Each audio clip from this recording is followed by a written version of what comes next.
In the summer of 1944, Allied intelligence held something unprecedented in their hands. A perfect kill plan. Not a battlefield strategy. Not a bombing raid. An assassination. The target, Adolf Hitler himself. The location, his private mountain retreat at Obersalzberg, Bavaria.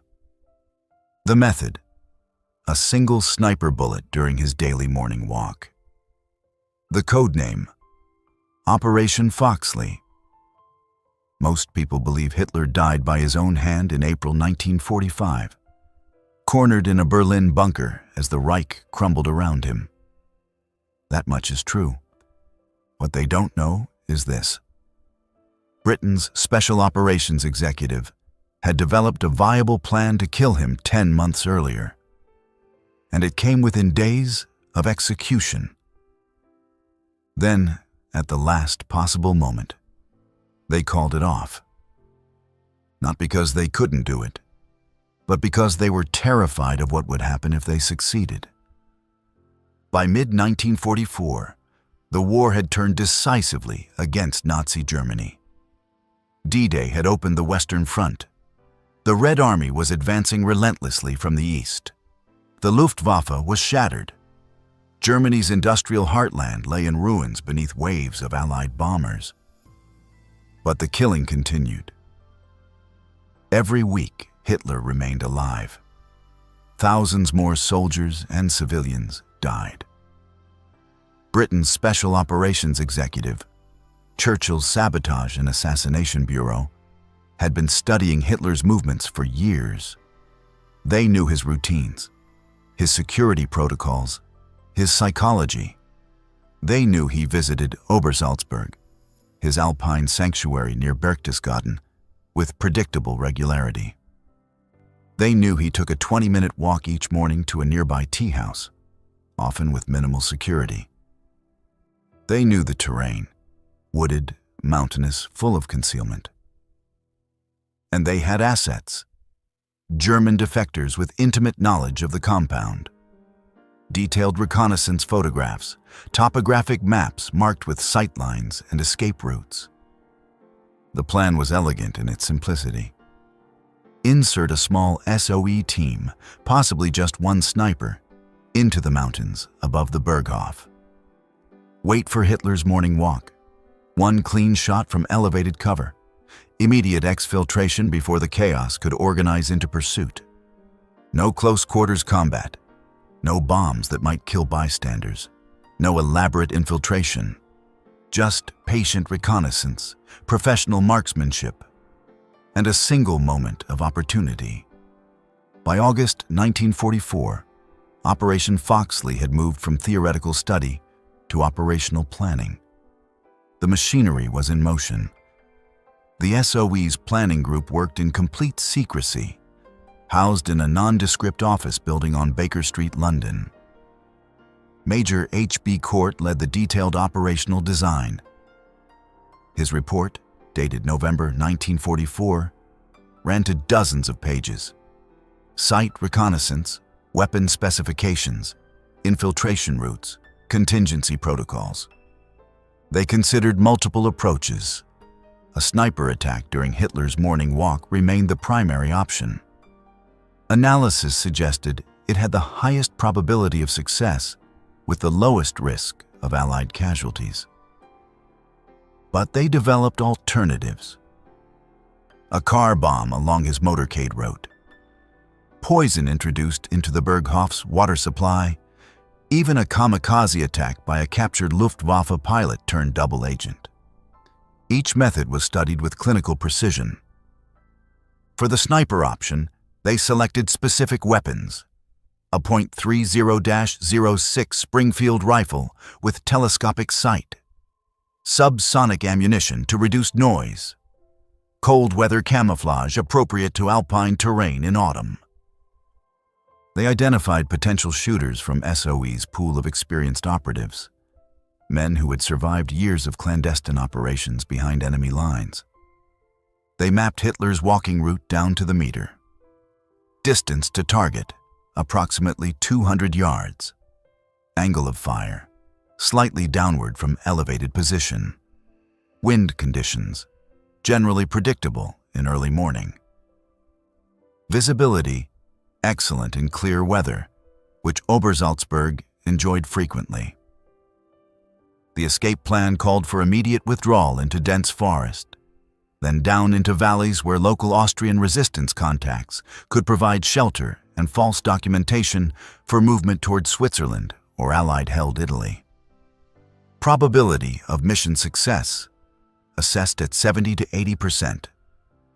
Probability of operative survival, estimated at 40 to 50%.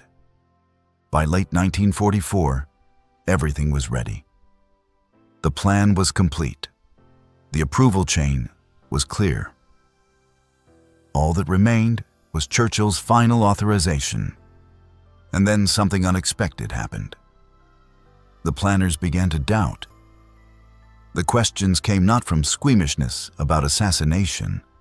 The SOE had authorized countless such operations against enemy officers, but from strategic calculation. What happens after Hitler dies? British intelligence had watched carefully as Wehrmacht officers attempted their own assassination on July 20th, 1944. The Valkyrie plot. Colonel Stauffenberg's bomb had failed to kill Hitler, but it had revealed something crucial. There were competent, rational military leaders in Germany who wanted him dead. Leaders who might negotiate a reasonable surrender. Leaders who might stabilize a post-Nazi Germany without the chaos of complete collapse. The SOE's strategic analysts began wargaming the scenarios. Scenario 1. Hitler dies. Competent military leadership takes control. Generals like Guderian or Model might pursue a rational defensive strategy. They might consolidate German forces. They might negotiate a separate peace with the Western Allies, seeking protection against Soviet advance. They might prolong the war by months or even years with competent military direction, replacing Hitler's increasingly deranged strategic decisions. Scenario 2. Hitler dies, leading to power vacuum and chaos. Göring, Himmler, Bormann fighting for succession, competing chains of command, possible civil war within Germany itself, but also possible fragmentation, accelerating total collapse. Scenario 3. Hitler dies, becoming a martyr. The Nazi leadership portrays him as murdered by Jewish Bolshevik Anglo-American conspiracy. The German population rallies around his memory. Resistance stiffens rather than softening. One analyst put it starkly in a memo. Hitler's strategic incompetence may be our greatest asset. His death might replace a useful madman with dangerous rationality. There was another consideration, darker and rarely voiced in official documents. Hitler alive meant Hitler accountable. Hitler on trial at war's end. Hitler facing justice for the Holocaust, for the war crimes, for the devastation he had unleashed. Dead, he escapes. Dead, he might become legend rather than criminal. In November 1944, Operation Foxley reached Churchill's desk. The plan was complete. The operatives were ready. The window of opportunity remained open. Churchill read the entire file. He consulted with his military chiefs, with his intelligence directors, with strategic analysts who had been studying Hitler's leadership for years. And then he made his decision. Operation Foxley would not proceed. Not because it couldn't work. The plan was sound, perhaps the most viable assassination plot against Hitler ever developed by the Allies. But because success had become more frightening than failure. The memo Churchill returned contained a simple notation: declined to authorize.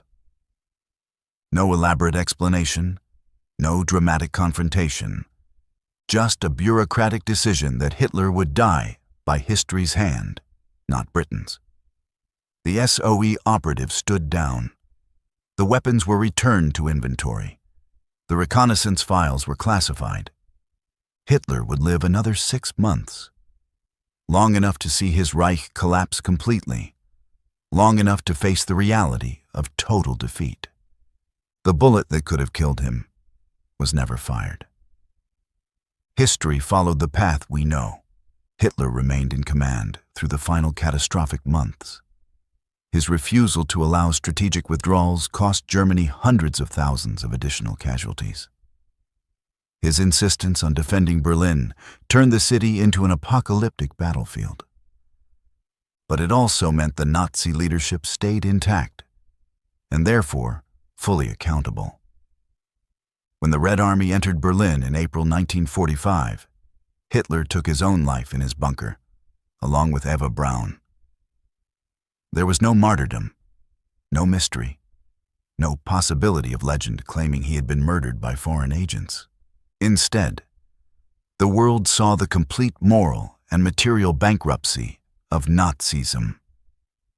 The Führerprinzip, the cult of the leader, died with the leader himself. Germany surrendered unconditionally within days. There was no negotiated peace, no preservation of German military power as buffer against Soviet expansion, no clean Wehrmacht leaders claiming they could have won if only Hitler hadn't interfered. The slate was wiped clean. In another timeline, a British sniper takes his position in the Bavarian Alps on an autumn morning in 1944. Hitler emerges from the Berghof for his daily walk. One shot, clean, professional. And then, what? We'll never know for certain. History doesn't run controlled experiments. But we can see the cold strategic logic that made Britain's military leadership recoil from their own plan. Sometimes removing evil doesn't remove the conditions that created it. The Allied victory in 1945 wasn't just military. It was moral. Nazism didn't fall to assassination. It fell to its own bankruptcy, exposed completely, defeated totally. Hitler on trial at Nuremberg might have been more satisfying. But Hitler dead in a bunker, abandoned by his generals, watching his 1,000-year Reich burn after 12 years. That ending left no room for myth.